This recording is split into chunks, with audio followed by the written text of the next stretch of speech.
Bonjour Marie. Bonjour Isabelle. Bienvenue. Aujourd'hui, on va faire une recette automnale puisqu'on va travailler le potimarron. On va en faire un velouté et on va associer ça avec une émulsion de bacon ou de lard. Et en plus, on va rajouter une petite chips de jambon.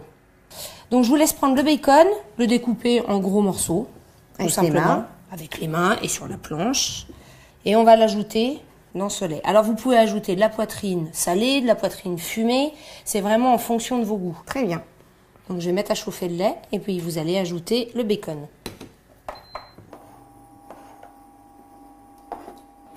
Donc voilà, maintenant on attend l'ébullition. Une fois que l'ébullition est apparue, on laisse infuser une dizaine de minutes. Pendant ce temps, je vais vous laisser vous occuper du potimarron. Le potimarron, ça fait partie donc de la famille des courges, des potirons. L'intérêt, c'est que ça a une petite saveur de châtaigne qui est intéressante. L'autre chose intéressante pour vous, c'est pas nécessaire de l'éplucher puisque la peau va se dissoudre totalement à la cuisson et on le sentira pas en bouche. Il a quelques graines à l'intérieur qu'on va bien évidemment enlever. Ces graines, on peut les conserver et en faire, les passer au four avec un peu de curry. Ça peut faire un apéritif intéressant. Si vous voulez faire ça, il faut que les graines soient bien propres. Donc, je vous laisse le couper en deux. Enlever les extrémités. Exactement. Et ensuite, le découper en cubes. Donc, il faut avoir un bon couteau et un bon coup de main. Voilà.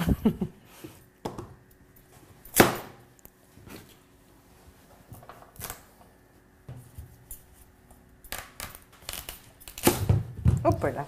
Donc là, je vous laisse les égrener.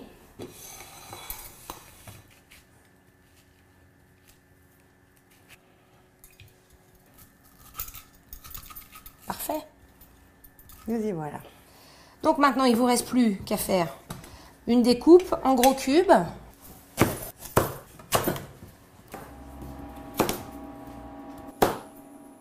Nous y voilà. Donc parfait. Notre émulsion a bien bouilli. On va le laisser infuser une dizaine de minutes. Et pendant ce temps, on va commencer la cuisson du potimarron. Alors pour ceci, il nous faut donc une grande casserole avec un bouillon cube que je vais vous laisser mettre à l'intérieur. On compte à peu près 1 litre d'eau pour un potimarron d'1 kg. Et on va le faire dissoudre à chaud. Une fois que notre bouillon cube sera bien dissous, on ajoute le potimarron et il faut compter à peu près une quinzaine de minutes de cuisson à couvert. Donc ça y est Marie, le potimarron est cuit. On a une bonne odeur de châtaigne qui vient et il reste à mixer. Alors faites attention lorsque vous mettez dans le robot à éviter les projections.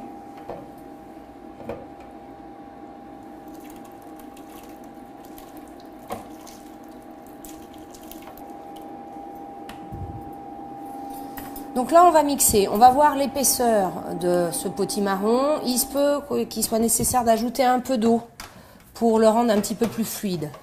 Il ne faut pas que ça soit une purée non plus. Je me lance. Allez.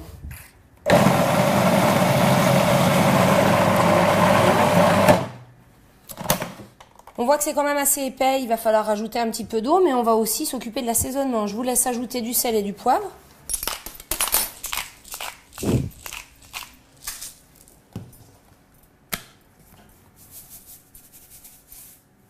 Donc là, c'est une quantité suffisante, bien évidemment. Je ne peux pas vous indiquer la quantité qu'il va falloir mettre. Hein.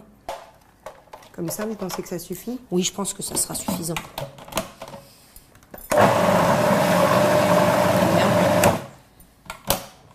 Voilà. C'est vrai que ça a l'air mieux. Hein. C'est parfait. Donc ça, on va le repasser en casserole et au moment où on souhaite le déguster, on va réchauffer à feu très doux. D'accord. Pendant ce temps, on va s'occuper et des chips de jambon et de notre émulsion.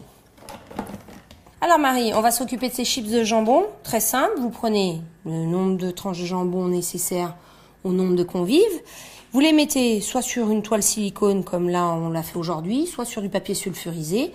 On enfourne dans un four à 200 degrés, 5-10 minutes. Ok.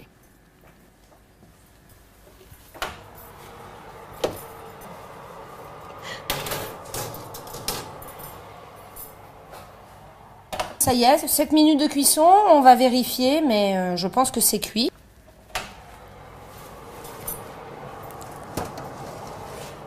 Oui, effectivement, elles ont l'air bien.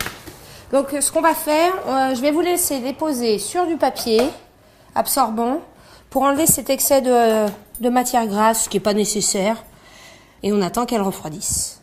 On va s'occuper maintenant de l'émulsion de bacon qui a bien infusé. Donc là, on a une bonne dizaine de minutes d'infusion. Donc on enlève tous les morceaux, puisque ce qu'on cherche vraiment, c'est ce lait qui est parfumé. Pour faire tenir cette émulsion, il va falloir la faire chauffer légèrement et on l'émulsionne à l'aide d'un robot plongeur. On peut ajouter un peu de gomme de xanthane. C'est totalement naturel, c'est une bactérie qui est élevée en cuve. L'intérêt d'utiliser cette gomme de xanthane, c'est lorsque vous allez mixer, votre émulsion va avoir une tenue parfaite. Donc c'est une poudre qui se dissout très facilement dans n'importe quel liquide, hein.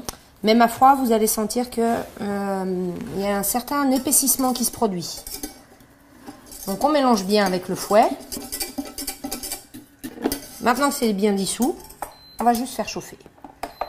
Ça y est, notre émulsion est bien chaude. À l'aide du robot plongeant, vous allez vraiment chercher à bien émulsionner, qu'on ait une belle mousse qui se tienne bien. Donc c'est vraiment faire rentrer de l'air dedans. Voilà, parfait. Très bien. C'est bon. Donc on voit hein, qu'on a une belle masse qui fait bien le dessus du cappuccino. Maintenant que notre émulsion est prête, Marie, on va s'occuper de réchauffer le potimarron et dresser l'assiette. On a notre velouté maintenu sur un feu doux pour qu'il soit bien chaud. Donc vous allez pouvoir dresser ça. Par-dessus, ajouter l'émulsion au bacon et terminer par la chips de jambon. Donc je vous en prie, je vous laisse dresser le velouté. Comme ceci. Très bien. Un peu d'émulsion pour vraiment rappeler le cappuccino. Donc sur toute la surface.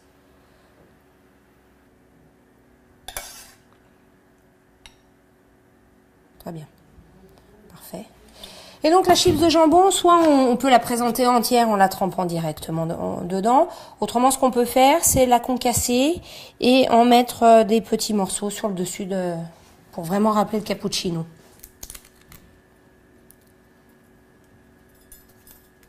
Et après, je peux mélanger un peu les deux et en mettre un morceau un morceau, oui, vertical. planté dedans, tout à fait. Pour que ça soit esthétique et appétissant. J'ai fait des taches partout, donc on va peut-être les enlever. Je suis juste. Et bien voilà, Marie, la recette est dressée. Ça a l'air délicieux. Je vous engage à le goûter rapidement, bien chaud. L'intérêt, c'est que vous allez avoir le velouté de potimarron qui va être très onctueux en bouche. Et puis, vous avez ce petit côté croquant de la chips de jambon que vous avez réalisé. Le mariage des deux devrait être intéressant. Merci, Marie. Merci. Au revoir. Au revoir.